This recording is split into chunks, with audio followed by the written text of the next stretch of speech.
السلام علیکم ناظرین، سلامتی ہو آپ پر جہاں بھی آپ ہوں۔ کیلنڈر پر آج تاریخ ہے 5 ذوالحجہ، انگریزی تاریخ جولائی بھی 5 ہے۔ اپنے میزبان راہی حجازی سے عالمی خبریں سنیے۔ غلاف کعبہ اب 1 محرم کو تبدیل کیا جائے گا۔ سعودی عرب میں اس سال غلاف کعبہ عید الاضحیٰ کے روز کلید برداروں کے سربراہ کے حوالے کیا جائے گا اور 1 محرم سن 1444 کو نیا غلاف چڑھایا جائے گا۔ سرکاری خبر رساں ایجنسی SPA کے مطابق حرمین شریفین انتظامیہ کے سربراہ اعلیٰ شیخ ڈاکٹر عبدالرحمن سدیس نے کہا ہے کہ ایوان شاہی سے ہدایت جاری کی گئی ہے کہ اس سال غلاف کعبہ 10 ذی الحجہ عید الاضحیٰ کو کلید بردار کعبہ کے سربراہ کے حوالے کیا جائے اور نیا غلاف 1 محرم کو پرانے کی جگہ چڑھایا جائے۔ انہوں نے کہا کہ دنیا بھر کے مسلمان خانہ کعبہ سے غیر معمولی عقیدت رکھتے ہیں اور سعودی قیادت اس بات کو پسندیدگی کی نظر سے دیکھتی ہے۔ حرمین شریفین انتظامیہ کے سربراہ اعلیٰ نے کہا کہ حرم شریف اور اس کے زائرین کا اعزاز و اکرام سعودی عرب کا فخر ہے۔ یاد رہے کہ اس سے قبل غلاف کعبہ ہر سال 9 ذی الحجہ کو اس وقت تبدیل کیا جاتا تھا جب سعودی عرب اور بیرونی دنیا سے حج پر آنے والے میدان عرفات میں وقوف کے لیے جمع ہوتے تھے اور مسجد حرام میں زائرین کی تعداد نہ ہونے کے برابر ہوتی تھی۔ ادھر ایک دوسری خبر میں پاکستان کی نجی ایئر لائن کی جانب سے ایک ویڈیو جاری کی گئی ہے جو سوشل میڈیا پر خوب وائرل ہو رہی ہے۔ نجی ایئر لائن نے اپنے آفیشیل انسٹاگرام اکاؤنٹ سے ایک ویڈیو شیئر کی جس میں دیکھا جا سکتا ہے کہ ایئر ہوسٹس پرواز میں موجود تمام مسافروں کو غلاف کعبہ کی زیارت کروا رہی ہے۔ ویڈیو کے کیپشن میں نجی ایئر لائن نے خوشی کا اظہار کرتے ہوئے لکھا کہ ہماری ایئر لائن کی ہوسٹس کے لیے واقعی ایک بابرکت لمحہ جسے کراچی سے لاہور کی فلائٹ میں غلاف کعبہ کی زیارت کرنے کا موقع ملا، یہ خوشی انہوں نے اپنے سوشل میڈیا پر شیئر کی۔ کہا جا رہا ہے کہ کراچی سے لاہور جانے والی پرواز میں ایک مسافر کے پاس غلاف کعبہ موجود تھا جن کے کہنے پر ایئر ہوسٹس کو یہ سعادت حاصل ہوئی کہ انہوں نے تمام مسافروں کو غلاف کعبہ کی زیارت کروائی۔ تکمیلی تلبینہ طاقت، صحت اور شفا کے لیے سنت اور طب نبوی کا بہترین نسخہ۔ ابھی آرڈر کریں، کم پیسے میں ہمارے ساتھ بزنس شروع کریں۔ بھارت بھر سے ڈسٹریبیوٹر اور ہول سیلر بننے کے لیے ابھی کال کریں 9579591975۔ Takmeeli food products private limited, Malegaon, India. 70 برس قبل اتاری گئی مسجد حرام کی اولین رنگین تصویر جاری۔ کنگ عبدالعزیز عجائب گھر نے مسجد حرام کی پہلی رنگین تصویر جاری کی ہے۔ عجائب گھر نے کہا ہے کہ حرم کی اولین رنگین تصویر 1952 میں کھینچی گئی تھی۔ عجائب گھر نے کہا ہے کہ تاریخی تصویر امریکی نیشنل جیوگرافک میگزین میں شائع ہوئی تھی۔ تصویر کو ان دنوں جاری کیا گیا ہے جب عازمین حج دنیا کے کونے کونے سے دنیا کے مقدس ترین خطے کی طرف کھینچے چلے آ رہے ہیں۔ ادھر ایک دوسری خبر میں سعودی حکام نے بغیر اجازت حج کی کوشش کرنے کے دوران پکڑے جانے والے تقریباً 300 افراد کو گرفتار کر کے جرمانہ عائد کیا ہے۔ حج سیکیورٹی کے سربراہ لیفٹیننٹ جنرل محمد البسامی نے سرکاری میڈیا پر نشر ہونے والی ایک نیوز کانفرنس میں بتایا کہ تقریباً 288 شہریوں اور رہائشیوں کو حج کے ضوابط کی خلاف ورزی کرنے پر گرفتار کیا گیا ہے۔ انہوں نے مزید کہا کہ ہر ایک پر 10,000 سعودی ریال جرمانہ عائد کیا گیا ہے۔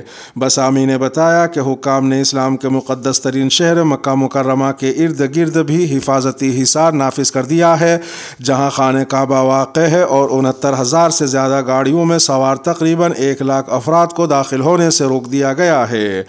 حکام نے یہ بھی بتایا کہ اتوار تک کم از کم 6.5 لاکھ عازمین حج کے لیے بیرون ملک سے سعودی عرب پہنچ چکے تھے۔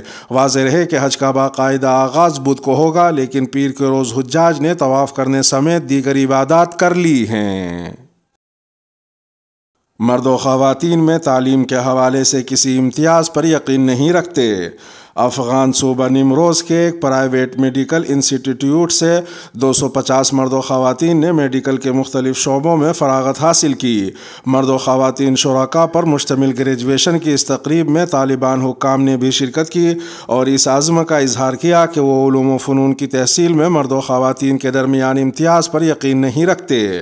تفصیلات کے مطابق گریجویشن کی تقریب مقامی ہال میں منعقد ہوئی جس میں میڈیکل انسٹیٹیوٹ سے فارغ التحصیل 250 50 مرد و زن، ان کے اہل خانہ، اسٹوڈنٹس، اساتذہ اور سرکاری حکام نے شرکت کی۔ اس موقع پر فارغ التحصیل مرد و خواتین کی حوصلہ افزائی کے لیے صوبائی وزیر صحت مطیع اللہ منیب بھی موجود تھے۔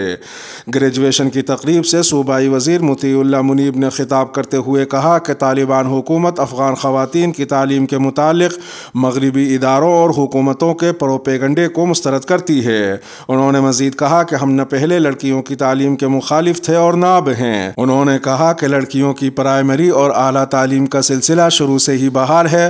لڑکیوں کی مڈل کلاسز بھی انتظامات کے بعد بہت سے مقامات پر شروع ہو چکی ہیں۔ جہاں انتظامات نہیں ہوئے وہاں بھی جلد کلاسز شروع ہوں گی۔ اس موقع پر طلباء و طالبات نے مسرت و اطمینان کا اظہار کرتے ہوئے کہا کہ نئی حکومت کے قیام کے بعد تعلیمی سلسلے کا وقتی انقطاع ختم ہو گیا ہے اور تعلیمی سلسلہ بہتر انداز میں بحال ہو گیا ہے۔ انہوں نے میڈیا نمائندوں کے سوالوں کا جواب دیتے ہوئے اس امر کا اظہار کیا کہ نئی حکومت کی جانب سے ان کی تعلیم پر کوئی پابندی یا رکاوٹ نہیں ہے۔ ادھر ایک دوسری خبر میں افغانستان کے نائب وزیر اعظم ملا عبدالغنی برادر فریضہ حج کی ادائیگی کے لیے سعودی عرب پہنچ چکے ہیں۔ مسجد حرام میں عازمین حج نے افغانستان کے نائب وزیر اعظم کا استقبال کیا اور ان سے ملاقات کی۔ واضح رہے کہ افغانستان سے عازمین حج کا آخری قافلہ بھی سعودی عرب پہنچ گیا ہے۔ اس سال سعودی عرب نے افغانستان کے لیے 13,000 عازمین کا کوٹا مقرر کیا تھا۔ برلن کی ایک مسجد کا اسلام کے خلاف برملا اعلان۔ گزشتہ جمعے کے روز برلن کی ابن رشد گوئٹے مسجد میں قوس قزح کا پرچم لہرایا گیا۔ نماز جمعہ میں شامل ہونے والے متعدد لبرل نمازیوں نے اپنے بازوؤں پر قوس قزح پرچم کے اسٹیکرز بھی چپکا رکھے تھے جن پر لکھا تھا محبت حلال ہے۔ واضح رہے کہ قوس قزح کا پرچم ہم جنس پرستوں کا شناختی پرچم ہے اور ہم جنس پرستی لڑکوں کا لڑکوں سے شادی کرنا اور لڑکیوں کا لڑکیوں سے شادی کرنا کہلاتا ہے۔ انگریزی میں اس ہم جنس پرستی کا مخفف نام LGBTQ ہے۔ برلن میں جولائی کے مہینے میں ہم جنس پرستوں کی 2 بڑی پریڈوں کا انعقاد بھی کیا جا رہا ہے۔ جرمن دارالحکومت میں ان 2 گے پریڈوں سے قبل کسی مسجد کی طرف سے اس کمیونٹی کے ساتھ اظہار یکجہتی کی لبرل اور گناہ پسند حلقوں کی جانب سے ستائش کی جا رہی ہے۔ واضح رہے کہ ابن رشد مسجد 5 برس قبل تعمیر کی گئی تھی۔ اس مسجد کے منتظم اسے ایک لبرل عبادت گاہ قرار دیتے ہیں۔ وہاں نہ صرف مرد و خواتین مل کر نماز پڑھ سکتے ہیں بلکہ وہاں ہم جنس پرستی سے تعلق رکھنے والے افراد بھی نماز ادا کر سکتے ہیں۔